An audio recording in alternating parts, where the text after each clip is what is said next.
नमस्कार, स्वागत है आपका। मैं हूं आपके साथ अनामिका पांडे। खबरें विस्तार से देखते हैं। वाराणसी दौरे पर पहुंचे हैं केंद्रीय गृह मंत्री अमित शाह, जिनका मुख्यमंत्री योगी आदित्यनाथ ने स्वागत किया है। बीजेपी के प्रदेश अध्यक्ष स्वतंत्र देव सिंह और खुद मुख्यमंत्री योगी आदित्यनाथ उनके स्वागत के लिए मौजूद रहे। इसके बाद अमित शाह सीधे BHU पहुंचे, जहां मदन मोहन मालवीय जी की प्रतिमा पर माल्यार्पण किया। अमित शाह ने मालवीय जी की पुण्यतिथि पर उन्हें माल्यार्पण किया। शाह के 2 दिवसीय यूपी दौरे की सबसे खास तस्वीर ये रही कि अमित शाह जिस गाड़ी से सभागार पहुंचे, उस गाड़ी में सीएम योगी, चुनाव प्रभारी धर्मेंद्र प्रधान भी मौजूद रहे।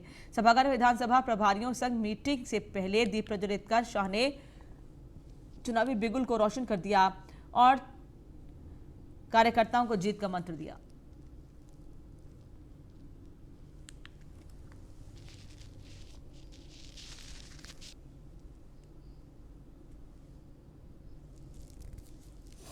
और ये 3 तस्वीरें इस वक्त टीवी स्क्रीन पर आप देख रहे हैं। दरअसल 2 दिवसीय वाराणसी दौरे पर पहुंचे हैं अमित शाह, जिनका सीएम योगी ने एयरपोर्ट पर जोरदार स्वागत किया। इसके बाद एयरपोर्ट से सीधे BHU पहुंचे अमित शाह, जहां मदन मोहन मालवीय की प्रतिमा पर माल्यार्पण कर नमन कर चुनावी मंत्र का बिगुल बजाया और फिर बीजेपी संगठन की एक बैठक में आगामी चुनावी की रणनीति को लेकर मंथन किया गया।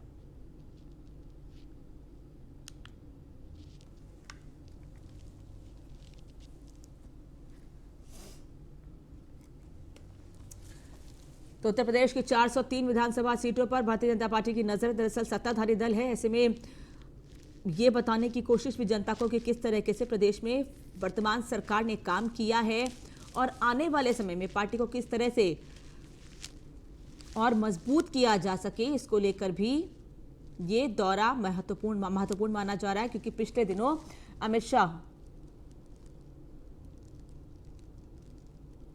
लखनऊ में भी थे और वो दौरा भी काफी अहम माना जा रहा था। हालांकि इस तरह से अमित शाह प्रधानमंत्री के दौरों को लेकर अब विरोधियों में खलबली भी है। साथ ही विरोधी इन दौरों को लेकर सवाल भी खड़े कर रहे हैं।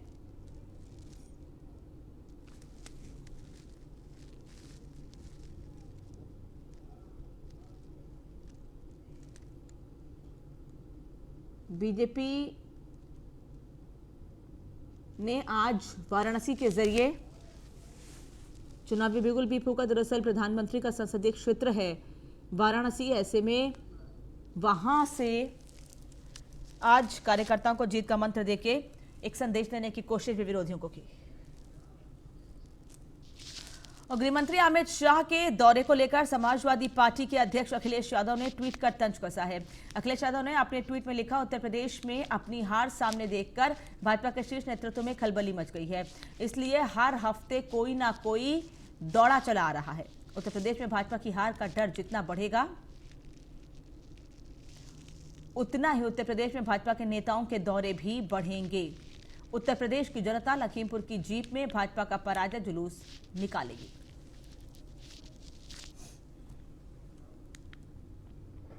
सुल्तानपुर से खबर है, जहां पहुंचे मुख्यमंत्री योगी आदित्यनाथ ने कूरेभार थाना क्षेत्र के अरवलकीरी में बने पूर्वांचल एक्सप्रेसवे के एयर स्ट्रिप का जायजा लिया। इस दौरान सीएम ने एयर स्ट्रिप से लेकर प्रधानमंत्री की जनसभा स्थल तक का जायजा लेने के बाद समीक्षा बैठक की।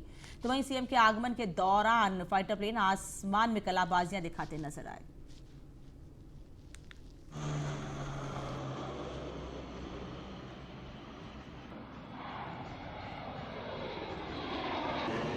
एयरफोर्स के फाइटर प्लेन की यूपी में आज से गर्जना सुनाई देने लगी है। दरअसल सुल्तानपुर में पूर्वांचल एक्सप्रेसवे पर बनी एयर स्ट्रिप का ट्रायल शुरू हो गया है और आगे 4 दिनों तक चलता रहेगा। सीएम योगी आदित्यनाथ आज जैसे ही सुल्तानपुर में पूर्वांचल एक्सप्रेसवे की एयर स्ट्रिप पर हेलीकॉप्टर से उतरे, ठीक उसी समय उनके सामने 3 लड़ाकू विमान टेक ऑफ किया।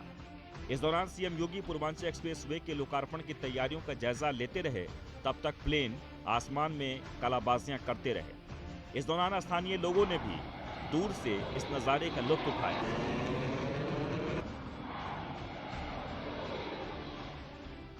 सुल्तानपुर के कूरेभार स्थित अरवलकीरी में पूर्वांचल एक्सप्रेसवे पर बनी एयर स्ट्रिप करीब 3.5 किलोमीटर लंबी है। एयर स्ट्रिप का जायजा लेने के बाद सीएम योगी ने पीएम के कार्यक्रम स्थल का भी जायजा लिया। इसके बाद सीएम ने डीएम समेत आला अधिकारियों के साथ समीक्षा बैठक की। उत्तर प्रदेश के अंदर तेजी के साथ आदरणीय प्रधानमंत्री जी के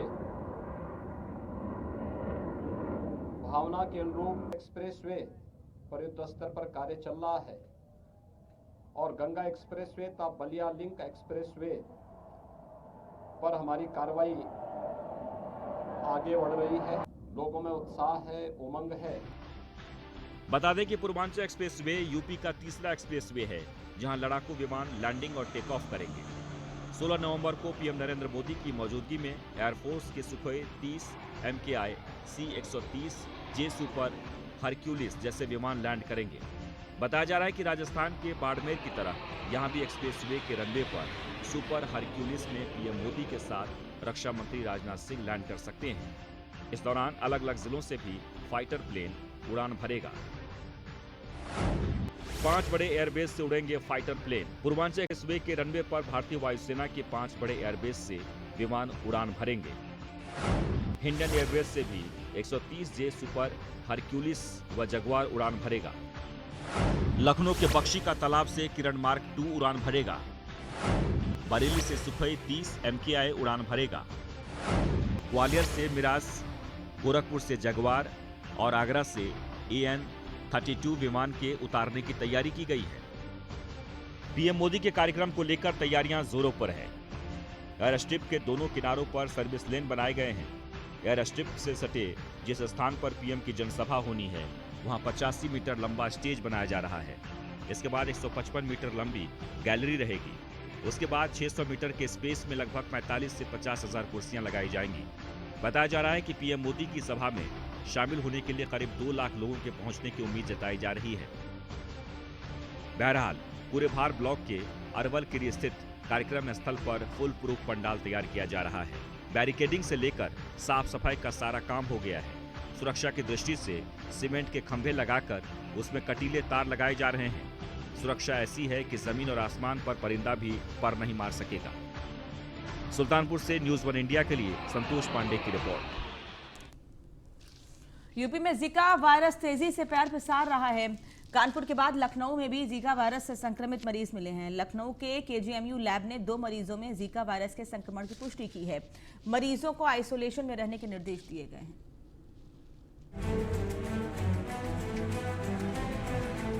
अभी कोरोना और डेंगू से सूबा करा ही रहा था, वहीं अब नया जीका जंजाल बन गया है जीका वायरस। वहीं प्रदेश में जीका वायरस के मामलों में बढ़ोतरी के बाद सरकार ने ट्रेसिंग और टेस्टिंग में तेजी लाने के निर्देश दिए हैं। स्वास्थ्य विभाग की रिपोर्ट के मुताबिक प्रदेश में अब तक जीका वायरस के कुल 111 मामले सामने आ चुके हैं। कानपुर में जीका वायरस तो तेजी से पैर पसार ही रहा था, वहीं लखनऊ में भी जीका वायरस के 2 मरीजों की पुष्टि के बाद हड़कंप मच गया है। जीका बना जीका जंजाल, लखनऊ में भी जीका वायरस की दस्तक। लखनऊ में 2 मरीजों में जीका वायरस के संक्रमण की पुष्टि हो गई है। मरीजों को आइसोलेशन में रहने का निर्देश दिया गया है। KGMU लैब में जीका वायरस के 2 केस की पुष्टि हुई है। रिपोर्ट मिलने से पहले ही एक मरीज अंबेडकर नगर चला गया था। जिला सर्विलांस अधिकारी को सूचना दे दी गई है। कानपुर में जीका वायरस की स्थिति काफी खराब हो रही है। मरीजों के आंकड़ों में लगातार इजाफा हो रहा है। कोरोना वायरस के बाद जीका वायरस कानपुर में बड़ी तेजी से अपने पांव पसार रहा है। कानपुर के चकेरी क्षेत्र के 12 मोहल्लों में अब तक 111 जीका वायरस केस मिल चुके हैं, जबकि 17 को ठीक कर लिया गया। इस वक्त हम कानपुर नगर के नगरीय स्वास्थ्य केंद्र के पास खड़े हुए हैं, जहां पर जीका वायरस निपटने के लिए यहां पर भी व्यवस्थाएं की जा रही हैं। इसके साथ ही स्वास्थ्य विभाग की टीम लगातार CSC हो, PSC हो, जिला अस्पताल हो, सभी के वहां के नोडल अफसरों को निर्देशित कर रहा है कि जीका वायरस निपटने के लिए बेड की व्यवस्था करें, मच्छरदानी की व्यवस्था करें, क्योंकि जीका वायरस को बढ़ने से रोकना है। क्योंकि बड़ी तेज़ी से इस वक्त जो केस हैं वो लगातार बढ़ रहे हैं। उनको रोकने के लिए स्वास्थ्य विभाग की टीम लगातार सक्रिय है। आइए जानते हैं क्या है जीका वायरस, कैसे इसका प्रसार हो रहा है। क्या है जीका वायरस? ये मच्छरों से होने वाली बीमारी है। एडीज मच्छरों के काटने से होता है। त्वचा पर लाल चकत्ते हो जाते हैं। मांसपेशियों में, जोड़ों में दर्द होता है। कमजोरी महसूस होती है। जीका वायरस एक मनुष्य से दूसरे मनुष्य में फैलता है। जीका वायरस से कैसे बचें, क्या एहतियात बरतें, इस पर डालते हैं एक नजर। कैसे करें बचाव, जी का जंजाल बना जीका वायरस, खुद को मच्छरों के काटने से बचाएं। फुल आस्तीन के कपड़े पहने, मच्छरों को घर के आसपास पनपने न दें। गर्भवती महिलाओं को खास तौर पर मच्छरों से बचाएं। घर के टूटे बर्तन, टायर, कूलर में पानी भरा न रहने दें। बहरहाल जीका वायरस के प्रकोप से जल्द मुक्ति पाना प्रशासन के लिए चुनौती है। लगातार बढ़ते आंकड़ों से लोग काफी परेशान हैं। सीएम योगी आदित्यनाथ ने भी कानपुर के प्रशासनिक अधिकारियों समेत स्वास्थ्य अधिकारियों को निर्देशित किया है कि जीका वायरस को बढ़ने से रोका जाए और साफ सफाई पर खास तौर पर ध्यान दिया जाए, जिससे कि जीका वायरस को भयावह होने से पहले रोका जा सके। इसके साथ ही अस्पताल के जो अधिकारी हैं उनको भी निर्देशित किया है कि बेड की व्यवस्था रखें, कभी भी ज़रूरत पड़े तो वहाँ पर जीका वायरस का इलाज प्रॉपर वे में हो सके। कानपुर से रामजीत शर्मा, न्यूज़ 1 इंडिया। अलीगढ़ में गुरुवार को हुई 22 लाख की लूट का पर्दाफाश हो गया। हैरानी की बात यह है कि लूट को अंजाम देने वाला खुद मुनीम ही था, जिसने फर्जी तरीके से लूट की कहानी बनाई थी। सीसीटीवी से पूरे मामले का खुलासा हुआ है। मुनीम ने खुद अपने बेटे के संग मिलकर इस लूट को अंजाम दिया था।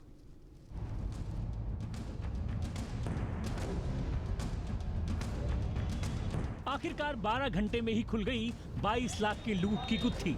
आप भी सुनकर हैरान हो जाएंगे। मामला अलीगढ़ के गांधी पार्क थाने का है, जहां मुनीम ने अपने बेटे के साथ लूट की पूरी पटकथा लिख ली। फिलहाल आरोपी मुनीम अजय और उसके बेटे को हिरासत में ले लिया गया है। लूट की रकम भी बरामद कर ली गई है। इस पूरे मामले का अनावरण करते हुए इन दोनों पिता पुत्र को जहां हिरासत में लेकर पूछताछ की जा रही है, वहीं जो ये तथाकथित फर्जी लूट केस से संबंधित 22 लाख रुपए की जो रकम थी उसको भी बरामद कर लिया गया है। आरोपी मुनीम अजय ने बड़े ही शातिराना ढंग से लूट की कहानी बनाई थी। दरअसल अजय धनीपुर मंडी में मुनीम का काम करता है।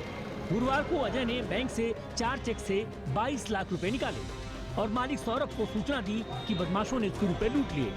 लेकिन मामला तो कुछ और ही था। सीसीटीवी से मामले का पर्दाफाश हुआ। अजय ने बेटे अंकुर के साथ मिलकर पूरे मामले को अंजाम दिया। पुलिस को मामला संदिग्ध लगा तो पूछताछ में सब कुछ शीशे की तरह साफ हो गया।